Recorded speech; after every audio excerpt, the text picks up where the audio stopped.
Assalamualaikum warahmatullahi wabarakatuh. Salam sejahtera buat sahabat Kang Asep Hidayat semua dimanapun Anda berada. Apa kabarnya nih? Ya semoga saja sahabat Kang Asep Hidayat atau semua subscriber Kang Asep Hidayat semua selalu sehat walafiat, selalu dalam lindungannya, serta sukses selalu dalam segala hal. Amin. Nah, perjumpaan kali ini saya kembali akan bercerita yang tentunya masih kisah nyata dan kisah mistis yang pernah saya alami di masa yang telah lalu. Untuk mempersingkat waktu, kita langsung saja ya ke bagian ceritanya. Namun seperti biasa, terlebih dahulu kita membaca Bismillahirrahmanirrahim. Dan inilah selengkapnya. Tahun 2015. Pada saat itu saya masih bertugas di Pulau Batam. Pada saat itu saya tinggal di mes, masih berada di lingkungan atau seputaran kantor, tepatnya di belakang. Misalkan ini kantor, ini ada asrama dan ada mes. Tinggal di situ ya sendirilah, tidak dengan keluarga. Sudah pasti ya kalau rasa sepi, jenuh, ya itu menjadi teman hari-hari saya. Namun alhamdulillahnya apa? Alhamdulillah itu saya memiliki banyak teman. Teman itu baik ya sesama anggota maupun teman-teman yang di luar pekerjaan saya. Nah, teman-teman yang di luar pekerjaan saya itu yaitu ya orang luar lah, tepatnya anak-anak PT, anak PT yang bekerja di perusahaan-perusahaan yang berada di Batam. Dan saya ketemunya itu tanpa sengaja ketika di ATM. Jadi lingkungan tinggal kerja itu kantor itu ada ATM. Nah, ketika saya di ATM juga saya ketemu dengan ya anak-anak itu dan ternyata mereka dari Indramayu. Wah, saya senang sekali ya karena kita sama-sama pendatang, sama-sama perantauan, ketemu di suatu tempat itu senang. Nah, singkat cerita dari pertemuan itu ya, akhirnya mereka sering main lah ke mes. Hingga suatu malam eh, teman-teman itu berkunjung ke mes. Kami duduk ngobrol di depan mes itu dan ya minum kopi. Jadi kan mes itu panjang. Ada beberapa kamar dan kalau nggak salah sekitar 12 kamar atau 12 petak. Dan posisi mes saya itu di sebelah kanan paling ujung kanan hook lah. Nah, di situ tentunya dengan posisi di bagian ujung itu ya kalau kami sedang mengumpul atau ramai pun tidak mengganggu yang lainnya. Jadi memang betul-betul di ujung. Nah, malam itu sekitar jam 11 malam, malam Jumat ya. Kami tengah duduk mengobrol dan minum kopi di teras. Tiba-tiba saja ada seseorang yang menghampiri saya, tapi gak jelas.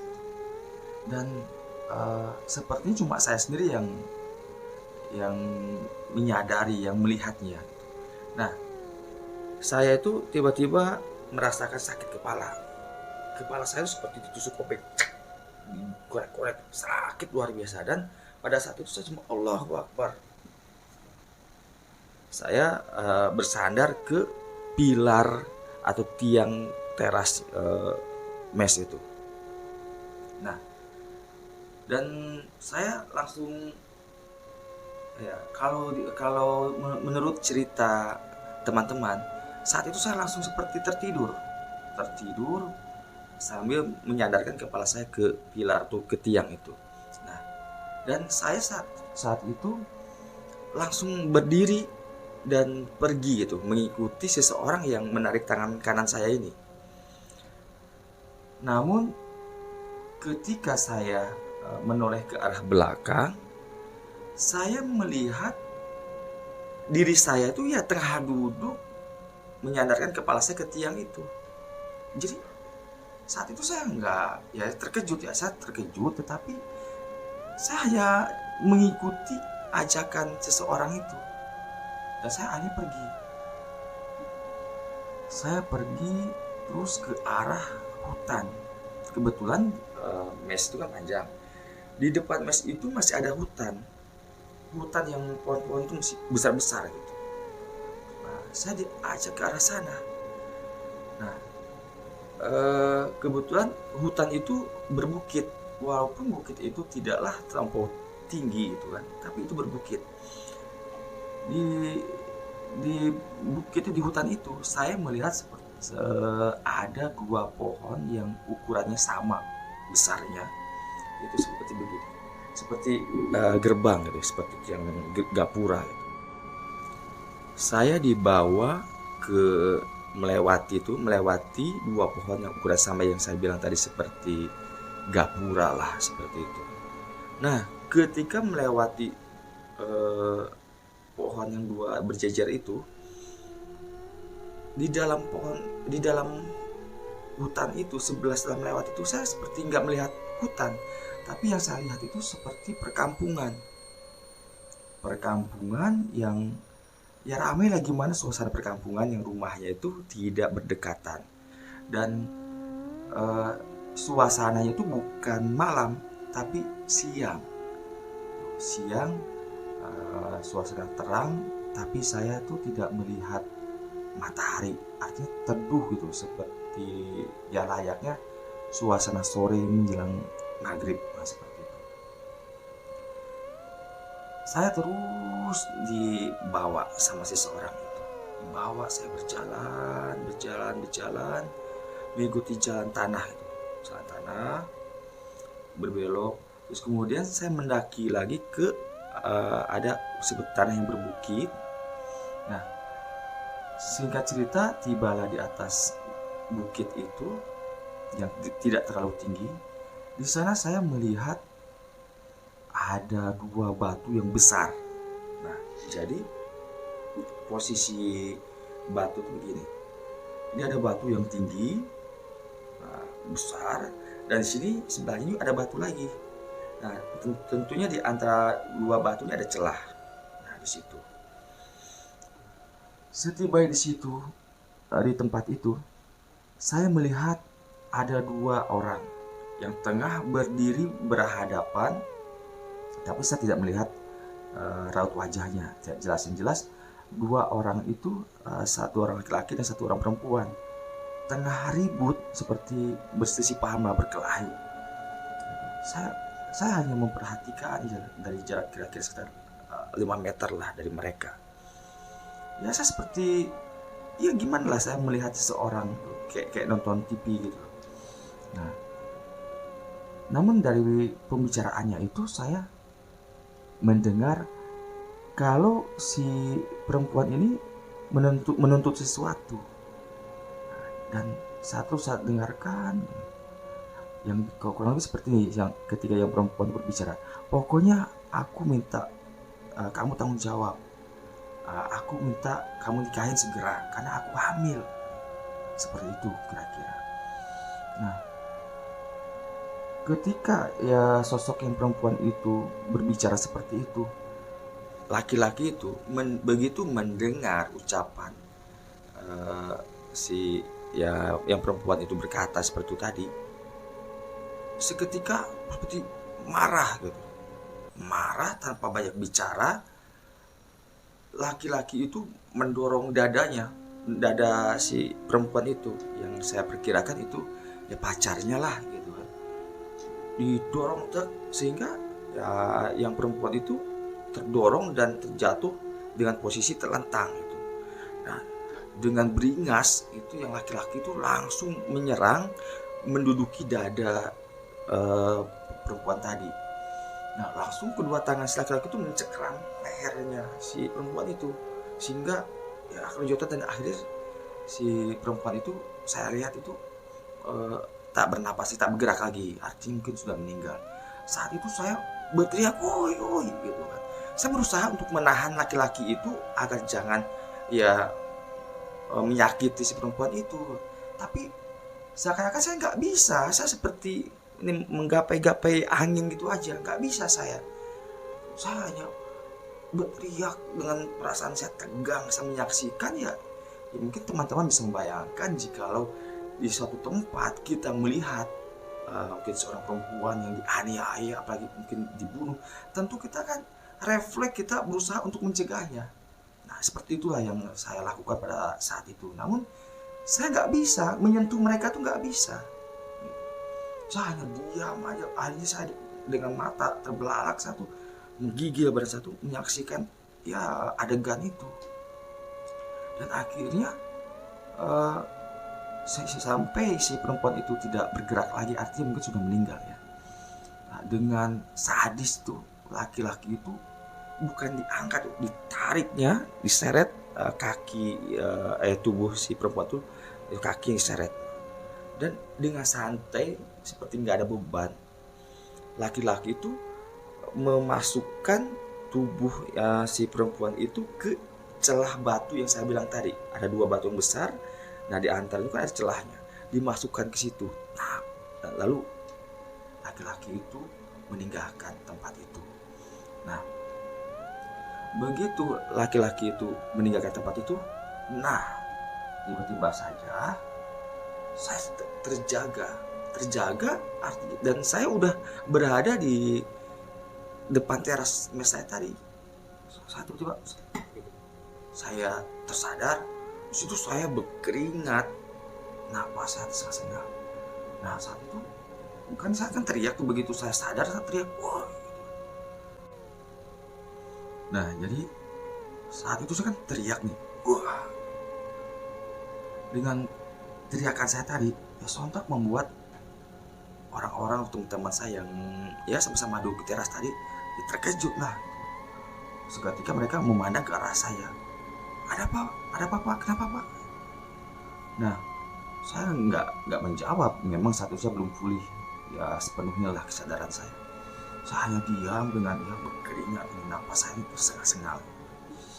Nah, salah seorang dari mereka tuh cepat ke belakang mengambilkan air minum kan. Saya dikasih air minum, dan di antara mereka tuh ada yang mengertilah dengan mungkin amalan-amalan.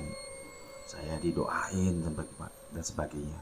Akhirnya saya alhamdulillah kembali pulihlah kesadaran saya. Nah, di saat saya itu pulih kesadarannya, saya minta berteriak, saya tolong ambilkan kertas sama pulpen. Saya bilang seperti itu sama, kebetulan ada adik leting saya di situ. Ya, adik leting saya langsung cepat masuk ke dalam rumah atau ke dalam mes, ambil kertas dan pulpen dan diserahkan ke saya. Saya ya setelah saya pegang kertas sama pulpen itu, kemudian saya gambar. Saya menggambarkan situasi dan tempat pada saat saya tadi yang saya ceritakan di awal cerita, saya seperti ada yang menarik tangan saya, membawa saya ke suatu tempat. Nah, saat itulah saya menggambarkan di jalan, area, dan tempat itu saya buat. Nah, seperti itu. Nah, setelah selesai saya menggambar, ya saya pandang dan teman-teman gue pada ngelihat hasil gambaran saya itu. Ya sempat ada yang bertanya, ini gambar apa? Saya nggak bisa menjawab. Saya cuma diam. Namun tiba-tiba saja adik leting saya yang namanya Ricky itu berkata, izin bang, ini kan yang gambar yang abang bikin ini kan di belakang kantor kita ini, itu di situ. Ya kebetulan kami ini tengah duduk di depan dan menghadap ke area yang digambar saya itu tadi. Di situ saya terkejut juga, kenapa merinding saya. Saya apalah ini. Namun ya dalam hati kecil saya mulai mengaitkan. Saya berpendapat bahwa ini seperti suatu petunjuk, mungkin ada sesuatu hal lah. Nah, singkat cerita, malam itu ya kami tidak dapat memecahkan masalah apa sebenarnya yang terjadi itu. Kami pun ya karena sudah larut malam dan tidur. Singkat cerita, keesokan paginya kan tadi bangun malam Jumat, berarti besok pagi hari Jumat. Pagi itu ada acara di lingkungan kantor. acara itu dalam rangka gotong royong bersama. Jadi ya membersihkan lingkungan di area belakang kantor, di mana di belakang kantor itu ada beberapa kolam ikan yang besar dan area perkebunan ya seperti sayur mayur lah. Dan pada pagi itu melibatkan atau mengundang masyarakat yang berada di seputaran lingkungan kantor. Nah, pagi itu banyak masyarakat yang masuklah berdatangan hanya untuk membantu atau gotong royong di area belakang kantor. Di tengah kami sedang bekerja, tuh saya melihat ada seorang yang sangat saya melihatnya itu sangat bersahaja. Dan beliau itu Pak Haji, dan ternyata beliau itu salah satu tokoh masyarakat yang ada di lingkungan seputaran kantor itu atau kantor kami. Lalu saya mendekati beliau ya sambil bekerja saya mendekati beliau dan coba mengajak ngobrol ya dari awal perkenalan gitu kan. Dan akhirnya saya bertanya seperti ini, Pak, Bapak sudah berapa lama tinggal di dekat sini Pak, di Batu Besar ini? Kemudian beliau sejenak menghentikan pekerjaannya, lalu dengan ramah beliau itu menjawab, wah saya dah lama Pak, saya dari mulai masih muda saya di sini, mungkin tahun-tahun 70-80-an saya dari sini loh Pak. Masih sepi lah daerah sini. Demikian beliau menjawab. Emang kenapa Pak? Sambung beliau bertanya malah kepada saya. Lalu saya mencoba bertanya kepada beliau tentang apa yang saya alami. Namun tidak secara langsung saya ceritakan. Begini Pak, kira-kira Bapak pernah mendengar nggak Pak, di seputaran sini, daerah sini, seperti penemuan mayat seorang wanita? Mendengar pertanyaan saya seperti itu, sejenak beliau tuh terdiam, dan dari raut wajahnya tuh seperti mengingat-ingat lah kira-kira ada atau tidak. Tak lama berselang, lalu dengan wajah serius Pak Haji itu berkata kepada saya, oh iya Pak, benar, kira-kira tahun 96-an lah ada ditemukan Pak. Ya tuh di sana Pak, di atas bukit itu. Seraya beliau itu menunjukkan ke arah, ya memang tak jauh dari tempat kami mengobrol itu ada bukit yang tidak terlalu tinggi, ke arah sana. Lalu beliau pun berkata lagi, kan di atas sana kan ada batu tuh kan Pak, ada batu 2 tuh Pak. Nah di celah batu itu ditemukannya oleh kalau nggak salah pada satu orang yang mencari kayu. Demikian beliau berkata kepada saya. Di sana saya langsung saya terkejut,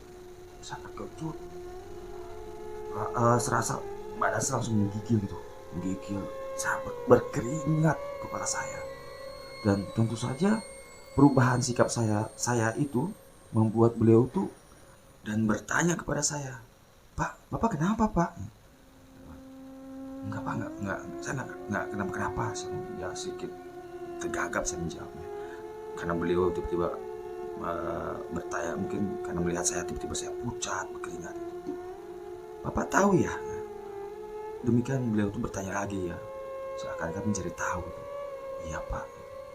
Terus saya menanya lagi Pak, itu kenapa Pak meninggalnya? Itulah Pak, kami nggak tahu meninggalnya kenapa, tapi ya memang sudah lama sekali gitu. Kemudian saya sejenak terdiam. Ya saya ragu saya mau berkata, karena ya apa yang saya alami ya akan saya katakan itu juga saya nggak punya bukti kan. Cuma ini pengalaman mistis yang betul-betul di luar nalar saya juga kan. Cuma saya coba memberanikan diri berkata, menceritakan apa yang saya alami tadi malam. Pak, sosok yang atau mayat yang ditemukan tahun 96 itu Pak, itu korban pembunuhan loh Pak. Demikian saya berkata kepada beliau. Nah, Pak Haji itu terkejut, loh kok Bapak tahu? Iya Pak, saya juga nggak tahu kenapa saya bisa berkata seperti ini. Cuma menurut penglihatan saya itu korban pembunuhan, dan yang membunuh mayat itu pacarnya sendiri, karena ya si perempuan tadi, yang mayat tadi hamil di luar nikah dan minta pertanggungjawaban, minta dinikahilah kepada pacarnya. Namun pacarnya tidak bertanggung jawab, justru malah dibunuhnya. Demikian saya menjelaskan kepada beliau. Sontak Pak Haji itu begitu mendengar keterangan itu, cerita saya itu terkejut. Astagfirullahaladzim. Iya Pak, memang itu tetangga saya, katanya. Itu memang saya tidak terlalu kenal dengan mereka, tapi saya tahu lah. Memang semenjak ya perempuan itu hilang dan diketemukan sudah jadi mayat, kami dan keluarga dari perempuan itu pun tidak melihat lagi keberadaan pacarnya itu. Ya itulah Pak, kemudian saya jawab, mungkin udah kabur Pak, melarikan diri. Oh gitu, gitu kan. Ya sampai-sampai ya Pak Haji itu pun lama termenung seperti ini kan. Dan dengan pelan beliau bertanya kepada saya, Pak, maaf nih, kenapa Bapak kok bisa tahu Pak kalau mayat yang pernah ditemukan di sana itu korban pembunuhan dan yang membunuhnya itu pacarnya dia sendiri? Demikian beliau itu berkata, ya bertanya kepada saya dengan pelan, namun ya menatap kepada saya itu seperti ya tatapan penasaran lah. Dan saat itu saya pun tidak berani berkata atau berbicara kuat-kuat, ya saya nggak mau juga saya terdengar banyak orang, karena itu tadi, apa yang saya lihat, apa yang saya ucapkan itu juga saya nggak punya bukti kan. Cuma ini hanya pengalaman mistis yang tanpa saya sadari ya saya alami gitu. Dan saya menjawab seperti ini, Pak, saya sejak kecil memang sering saya mengalami hal yang seperti ini. Saya pun tidak tahu kenapa. Jadi sudah 1 minggu ini, terakhir ini saya selalu mengalami hal-hal yang aneh di seputar sini, di mes saya itu. Sudah beberapa kali seperti ada bayangan hitam yang berusaha untuk menarik saya, membawa saya ke suatu tempat, itu ke tempat yang dimana ditemukan mayat dulu. Nah, tapi nggak berhasil. Nah, tadi malam Pak, itu terulang kembali dan saya berhasil dibawa bayangan itu ke tempat ya kejadian di mana masyarakat tahun 96 pernah menemukan mayat. Di situ saya melihat ada laki-laki dan perempuan tengah ribut, dan saya sempat mendengar ucapan yang perempuan sebelum ia mati dibunuh, bahwa dia minta pertanggungjawaban, dia minta dinikahi. Namun yang laki-laki tidak bertanggung jawab, bahkan membunuhnya. Dan singkat cerita saya ceritakanlah bagaimana prosesnya, kejadiannya, apa yang saya lihat. Nah, mungkin cuma sampai di sini ya cerita yang bisa saya sampaikan, karena memang cerita ini yang saya tahu, yang saya rasakan cuma sampai di situ. Namun sedikit pesan dari saya, mungkin untuk semua, buat adik-adik remaja yang belum berkeluarga, hendaknya bisa menjaga diri bisa menjaga marwah. Silahkan mungkin punya pasangan kekasih, tapi hendak bisa menjaga diri. Jangan melakukan maksiat sebelum kita melangsungkan pernikahan, sebelum sah, karena banyak akibat yang buruk akan terjadi apabila kita melakukan sesuatu hal yang salah.